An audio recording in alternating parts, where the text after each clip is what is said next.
Sabe aquele barulho de reforma? Furadeira, marreta, um caos que parece que nunca vai ter fim?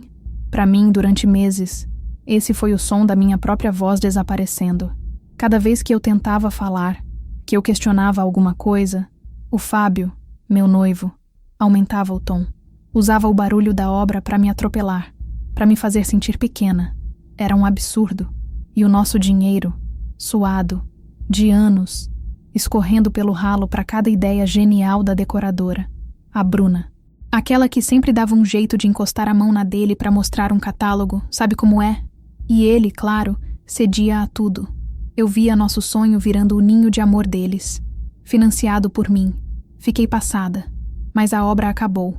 E para fechar com chave de ouro, ele instalou um sistema de alarme de última geração, todo orgulhoso. Para nossa segurança, meu amor, ele disse, me tratando como se eu não entendesse de nada. O que ele não sabia, o que ele nunca imaginou, é que na hora de instalar o aplicativo no meu celular, a senha de administrador, o controle mestre de tudo, ficou para mim. Nesse exato momento, a casa dos sonhos está trancada, completamente. E lá dentro, o único som que o Fábio e a Bruna conseguem ouvir é o da própria respiração. A armadilha que ele construiu para mim virou a jaula deles. Se você já se sentiu invisível, ou se só a palavra reforma já te dá um arrepio, faz o seguinte: se inscreve aqui no canal e ativa o sininho, porque eu vou te mostrar como eu transformei o projeto dele na demolição da vida dele. Ah, e me conta aí nos comentários, de que cidade você tá assistindo esse circo pegar fogo? Sabe aquele sonho de casinha da gente? Aquele que a gente planeja no guardanapo do bar? Que a gente conversa antes de dormir? O nosso era assim. Começou pequeno, com uma pastinha no computador cheia de fotos de decoração que eu salvava. Fábio achava graça, mas entrava na onda. Ele sempre foi bom nisso, em me fazer acreditar que a gente podia tudo. A gente trabalhava que nem dois malucos, juntando cada centavo. Eu cortei o salão, a gente trocou viagem por ficar em casa, tudo pensando no nosso canto. Lembro do dia que a gente abriu a conta conjunta. Foi uma cerimônia. Daqui pra frente é tudo nosso, ele disse segurando minha mão. E eu acreditei, claro que acreditei. A gente era um time, eu e ele contra o mundo. Foram 2 anos nessa batida, vendo o dinheiro crescer devagarinho. Cada extrato era uma pequena vitória.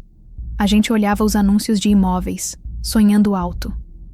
Imagina a gente aqui, Clara, fazendo um churrasco nessa varanda, ele dizia.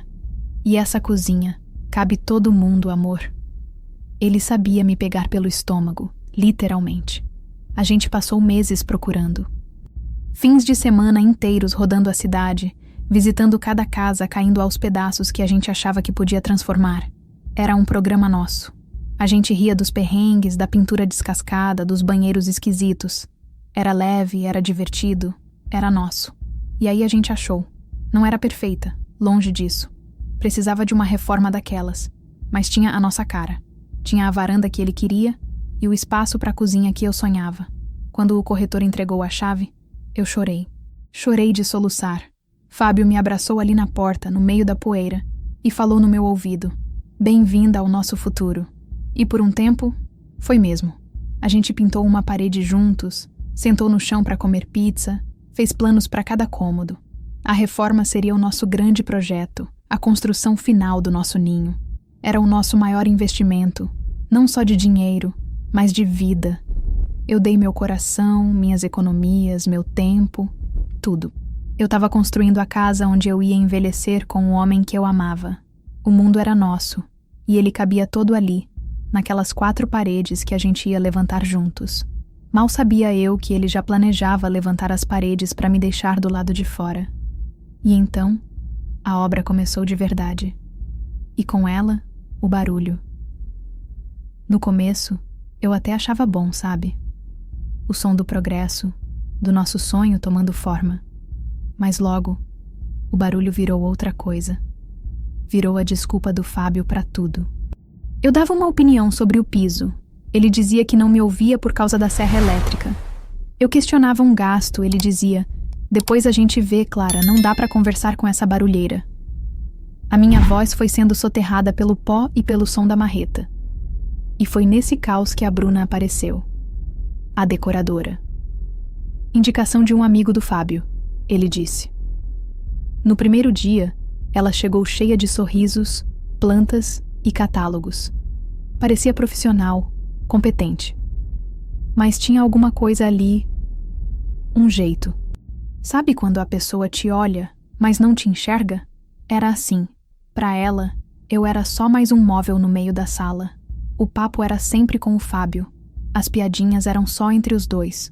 A mão dela que se demorava 1 segundo a mais no braço dele para mostrar um tecido. Eu via. Eu não sou boba. Comecei a sentir uma coisa estranha no estômago toda vez que eu chegava na obra, e os dois estavam lá, rindo de alguma coisa que eu não sabia o que era. Ele começou a mudar. O homem que sonhava junto comigo agora tomava todas as decisões com ela. A Bruna sugeriu isso. A Bruna acha melhor aquilo. E a minha opinião? A minha opinião era sempre muito cara, pouco prática ou simplesmente ignorada. A reforma, que era para ser nossa, virou o projeto deles. E o nosso dinheiro, meu Deus, o nosso dinheiro. Eu via as faturas chegando e não reconhecia as compras. Uma luminária caríssima que eu nunca tinha aprovado. Um tipo de madeira que custava o triplo do que a gente tinha combinado. E quando eu ia falar com o Fábio, a resposta era sempre a mesma. Calma, amor. É um investimento. A Bruna disse que vai valorizar o imóvel. Ele falava, o imóvel, não a nossa casa. Aos poucos, eu deixei de ser a dona para ser a visita. Eu me sentia uma intrusa no meu próprio sonho. E o pior era a dúvida que ele plantava na minha cabeça. Ele me fazia sentir louca. Você tá muito estressada com essa obra, Clara. Tá vendo coisa onde não tem. E eu por um tempo quase acreditei. Eu me olhava no espelho e pensava, será que sou eu? Será que eu tô sendo a noiva chata, ciumenta? Essa foi a pior parte. Não foi a mão dela na dele. Foi a mão dele na minha mente, torcendo tudo, me fazendo duvidar de mim mesma. A cicatriz não é do que eles fizeram, é do que ele me fez acreditar que eu era. A gente chega num ponto em que o corpo avisa antes da cabeça, né? Eu andava com um nó na garganta que não desfazia por nada, um peso no peito. Eu sabia lá no fundo que tinha alguma coisa muito errada, mas eu não tinha como provar. Eu me sentia presa, andando em círculos naquela obra que não acabava nunca e que engolia meu dinheiro e minha paz. Até que um dia, a prova veio. E ela não veio num celular esquecido ou numa mensagem de zap. Veio de um jeito muito mais, digamos, burocrático. E por isso mesmo, mais doloroso. Eu estava procurando os boletos do condomínio na gaveta do escritório. Aquela gaveta que a gente joga tudo, sabe? E no meio da papelada, eu encontrei um envelope diferente, de uma loja de decoração chiquérrima. Uma daquelas que a gente só passa na frente e suspira. O envelope estava endereçado ao Fábio. Meu coração deu uma daquelas batidas secas. Gelei. Eu respirei fundo e abri. Era a fatura de um cartão de crédito. Um cartão que eu não sabia que ele tinha. E ali, no meio de gastos pequenos para disfarçar, estava a facada. Uma compra. Uma única compra no valor de R$12.000. Na descrição, poltrona de design italiano, modelo Abraço. Eu fiquei olhando para aquele nome. Abraço. Que piada de mau gosto. R$12.000. Eu soube na hora. Soube que aquela poltrona não era para nossa sala de estar. Soube que era um presente para ela. Lembrei de uma conversa, semanas antes. Bruna comentando, como quem não quer nada, sobre uma poltrona maravilhosa que ela tinha visto e que era a cara do apartamento dela. Fábio, do lado, só sorrindo. E eu, a boba, achando que era só papo de decoradora. O pior não foi nem a traição que aquilo confirmava. Foi o roubo. Foi ver ali, no papel, o número exato de quanto valia a minha dignidade para ele. R$12.000 do nosso dinheiro, do dinheiro que eu suava para juntar, tinham sido usados para comprar um presente para a amante, disfarçado de custo da nossa obra. Foi um soco no estômago. Todo aquele papo dele de "você tá vendo coisa? É estresse da obra?" Tudo mentira. Ele não estava só me traindo. Ele estava me roubando, me fazendo de idiota na minha cara. Naquele momento, a tristeza acabou. Virou gelo. A dor virou uma clareza absurda. Eu dobrei o papel, com calma, e guardei na minha bolsa. Eu não gritei, não chorei, não fiz escândalo. Eu só entendi. Entendi que o homem com quem eu ia casar não existia, e que a mulher que ele achava que eu era, a boazinha, a que engolia tudo, tinha acabado de morrer ali, naquela gaveta empoeirada. A prova não era só um pedaço de papel. Era a minha carta de alforria. A partir daquele instante, eu não era mais a vítima. Eu era a estrategista. E então, como num passe de mágica, a obra acabou. De repente o barulho parou. A poeira baixou. E a casa estava pronta. Linda, tenho que admitir. Exatamente como a Bruna tinha planejado. E o Fábio... ele parecia um pavão. Andava pela casa estufando o peito, mostrando cada detalhe como se fosse uma obra de arte criada por ele. Ele me puxou pela mão e me levou até a porta de entrada, com um sorriso que hoje me dá enjoo. Amor, tenho uma última surpresa para você, para nossa segurança. E lá estava, um teclado numérico novinho em folha ao lado da porta, com uma pequena câmera em cima. Um sistema de alarme de última geração. Tudo integrado, Clara. Luzes, trancas, câmeras, tudo no celular. Tecnologia de ponta. Ele falava comigo de um jeito condescendente, como se estivesse explicando para uma criança como amarrar o sapato. Vem, vou te ajudar a instalar o aplicativo. Sentamos no sofá novo, o sofá que eu tinha pago, e ele pegou o meu celular.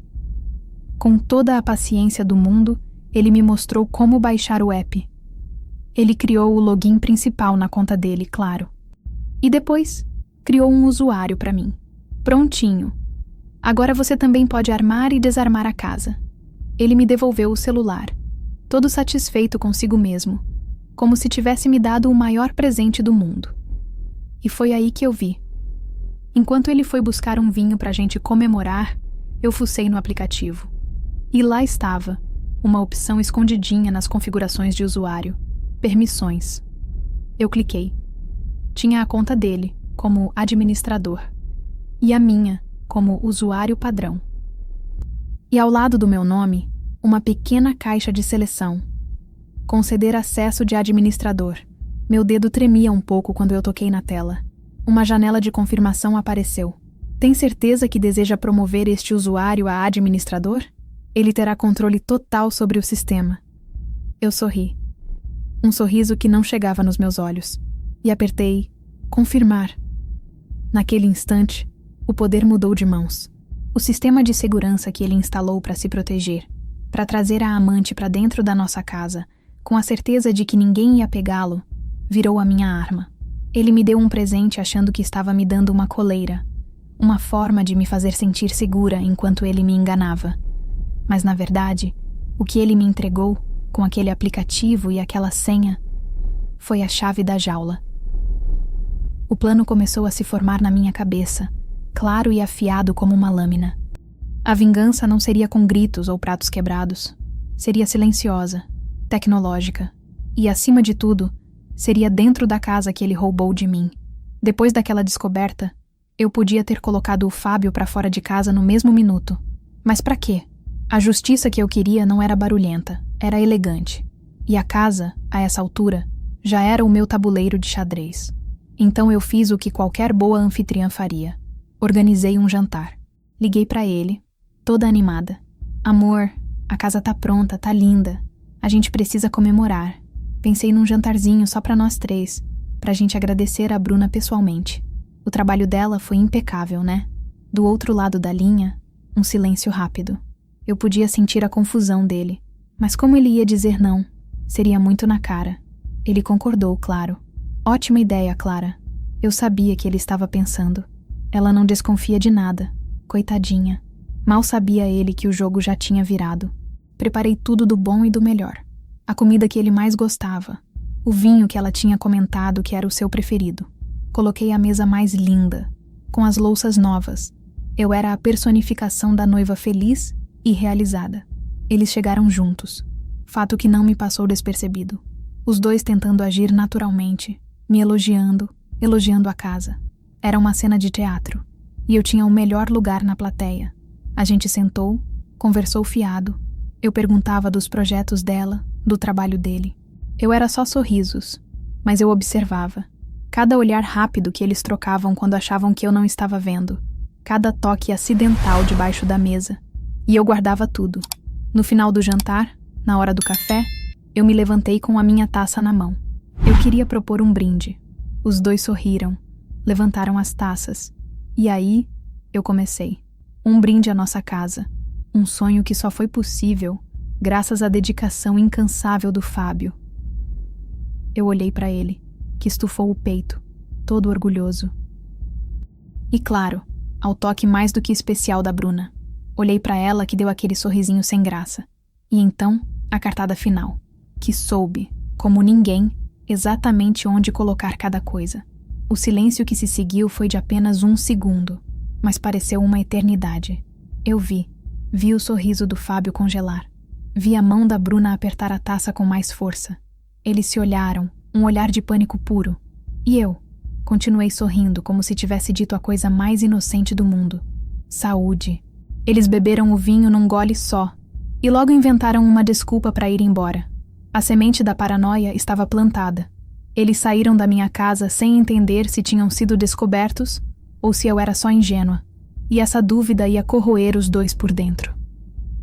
Foi a primeira vez, em meses, que eu respirei aliviada naquela casa.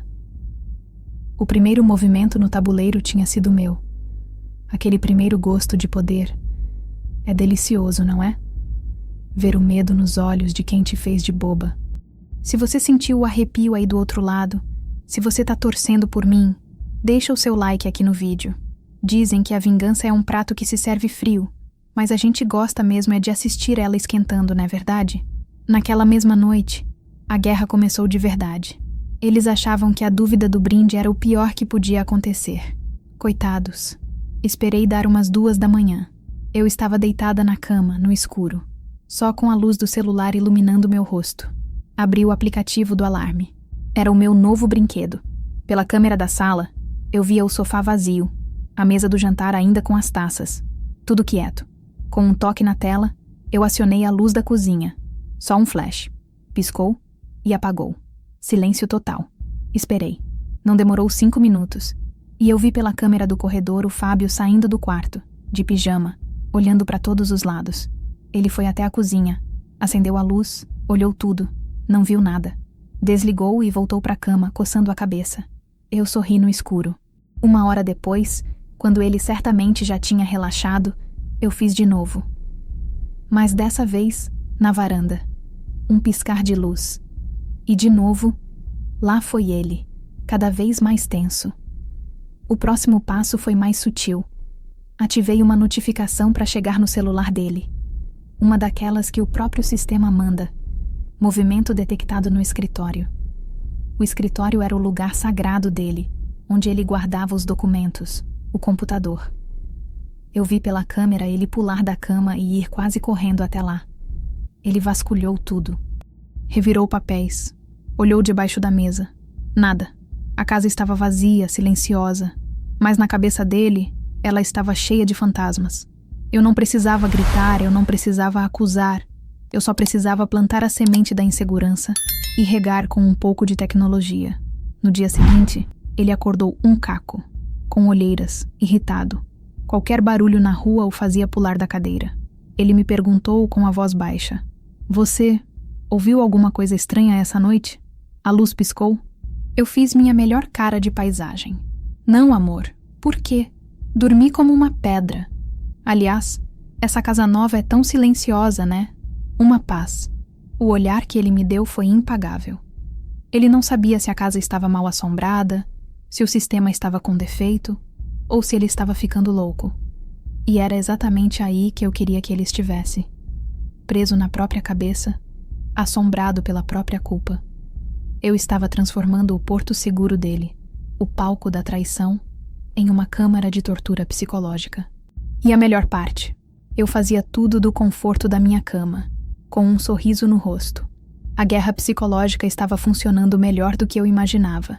Fábio andava pela casa como um bicho assustado, pulando com a própria sombra.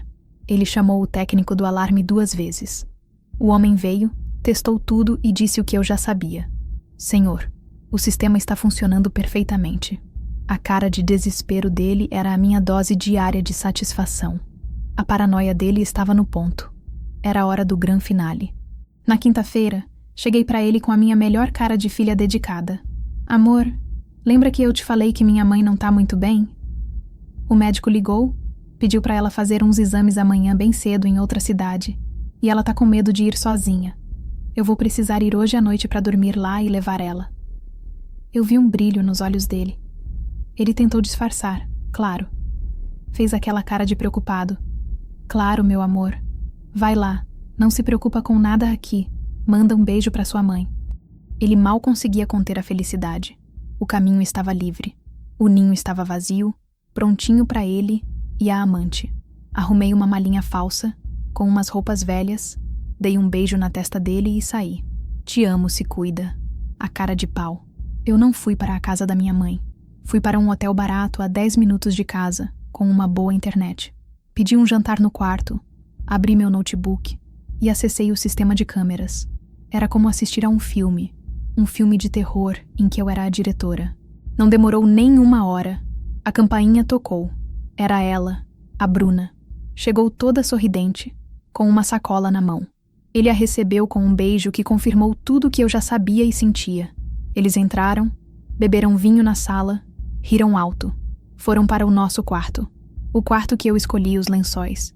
Eu assistia a tudo, com o coração frio como uma pedra. Eu não sentia dor, não sentia ciúmes. Eu sentia foco. Esperei o momento certo. Quando as luzes se apagaram e eu tive certeza de que eles estavam confortáveis na cama que eu paguei, eu abri o aplicativo de controle. Respirei fundo e apertei o botão.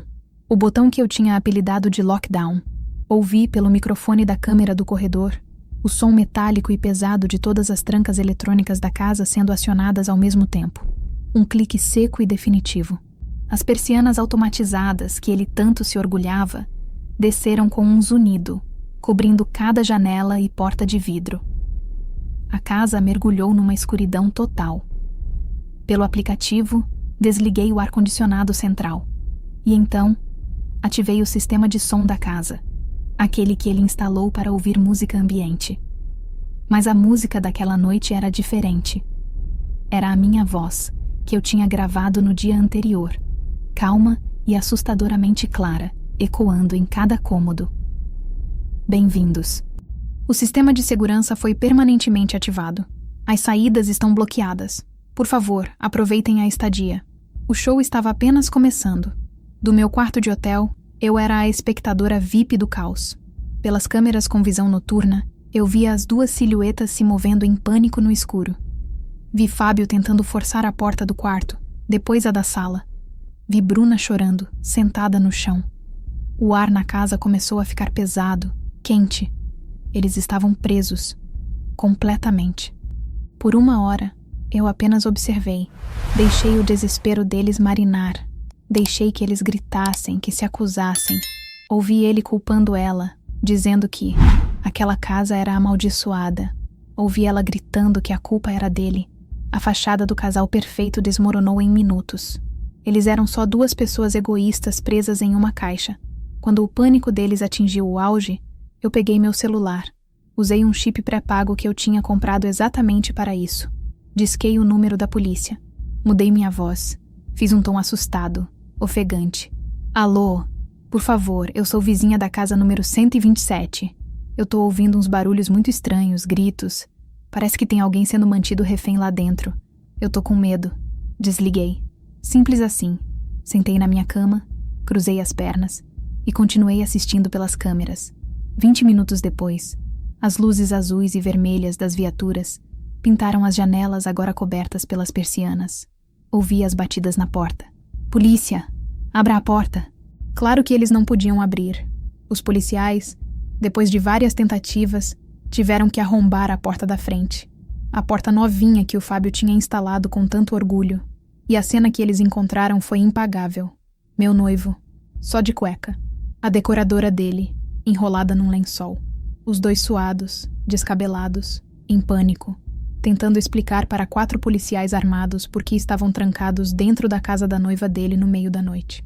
A humilhação foi pública, foi barulhenta e foi definitiva. Os vizinhos todos na janela, filmando com o celular. O nome do Fábio, o nome da Bruna, a reputação dos dois, tudo demolido ali, na frente de todo mundo. Eu não precisei dizer uma palavra. A verdade se expôs sozinha, de forma espetacular. Do meu quarto de hotel, eu fechei o notebook, desliguei o celular e fui dormir. Foi a melhor noite de sono que eu tive em meses. Na manhã seguinte, o sol nunca pareceu tão forte. Eu voltei para casa, minha casa, e a primeira coisa que eu vi foi a porta da frente, arrombada, com a madeira estilhaçada ao redor da fechadura. Parecia feio, mas para mim era a imagem mais bonita do mundo. Era o símbolo da libertação.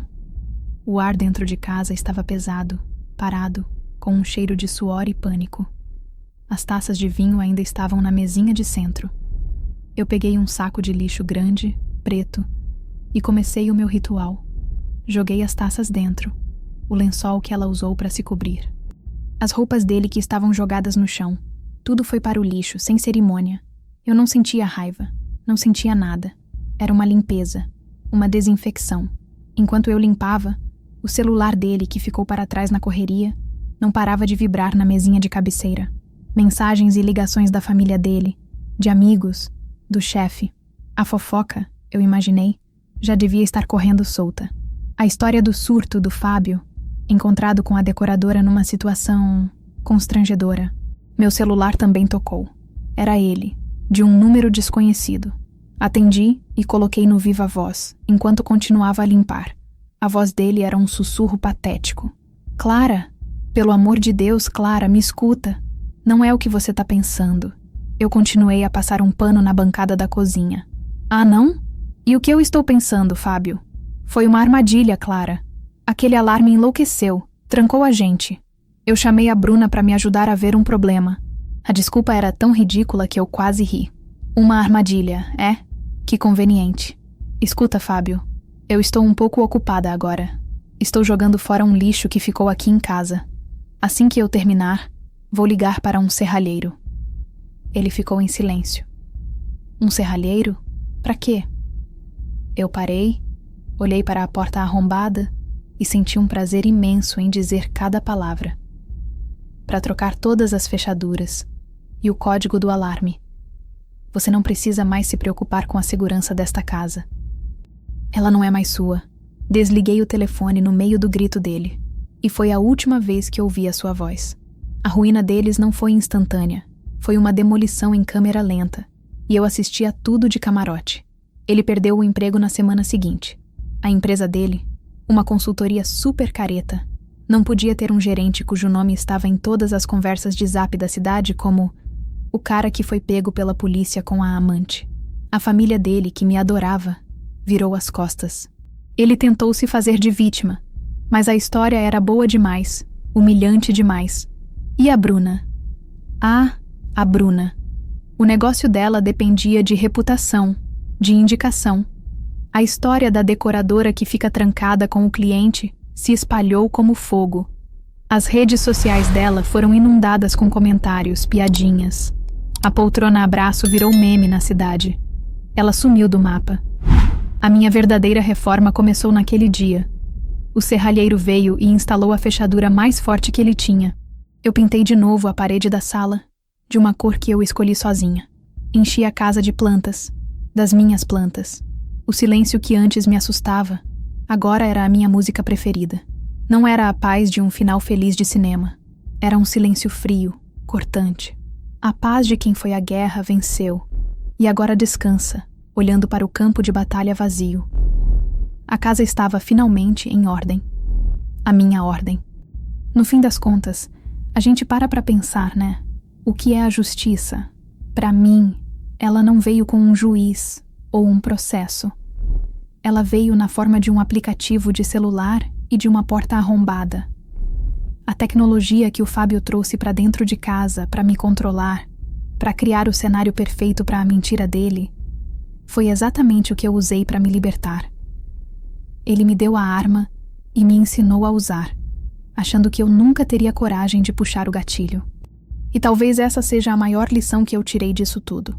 As pessoas subestimam a nossa inteligência, a nossa capacidade de aguentar em silêncio, enquanto a gente só observa, aprende e planeja. Ele achou que o meu silêncio era fraqueza, mas o meu silêncio era estudo. Eu não explodi por causa da traição. Se fosse só isso, eu teria ido embora e pronto. O que me moveu foi a humilhação. Foi o jeito como ele usou o nosso sonho, o nosso dinheiro, para me diminuir, para me fazer duvidar da minha própria sanidade. O famoso gaslighting. Ele tentou me convencer de que eu era louca, paranoica. E quando você rouba a paz de espírito de alguém, quando você tenta apagar quem a pessoa é, você não merece só um pé na bunda. Você merece uma lição que a pessoa nunca mais vai esquecer. E eu sei que muita gente que está assistindo pode já ter se sentido assim, pequena, invisível, silenciada, duvidando do que viu e do que sentiu porque alguém insistia que era coisa da sua cabeça. A minha mensagem para você é: a sua intuição não é loucura, é o seu melhor sistema de alarme. Confie nela. E quando você tiver certeza, quando tiver a prova, não precisa fazer barulho. O poder de verdade não grita, ele age. O meu plano foi esse: frio, calculado, tecnológico. Mas agora eu fico pensando em vocês. Olhando para minha história, com o controle mestre na mão, qual teria sido a sua arma? A sua estratégia? Me conta aqui nos comentários. Eu quero de verdade ler as ideias de vocês, porque eu sei que a criatividade para dar a volta por cima é infinita. A gente se fortalece trocando essas histórias, aprendendo umas com as outras. E se você conhece alguém que precisa ouvir que não está sozinha, que não está louca, compartilha esse vídeo. Às vezes, uma história como essa é o empurrãozinho que a pessoa precisa para pegar o controle da própria vida de volta.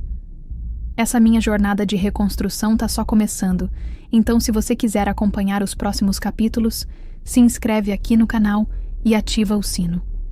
A gente ainda tem muito o que conversar. Obrigada por me ouvirem até o final. E lembrem-se sempre, a pessoa mais perigosa de uma casa não é a que grita mais alto. É a que observa, aprende e tem a senha de administrador. Um beijo e até a próxima!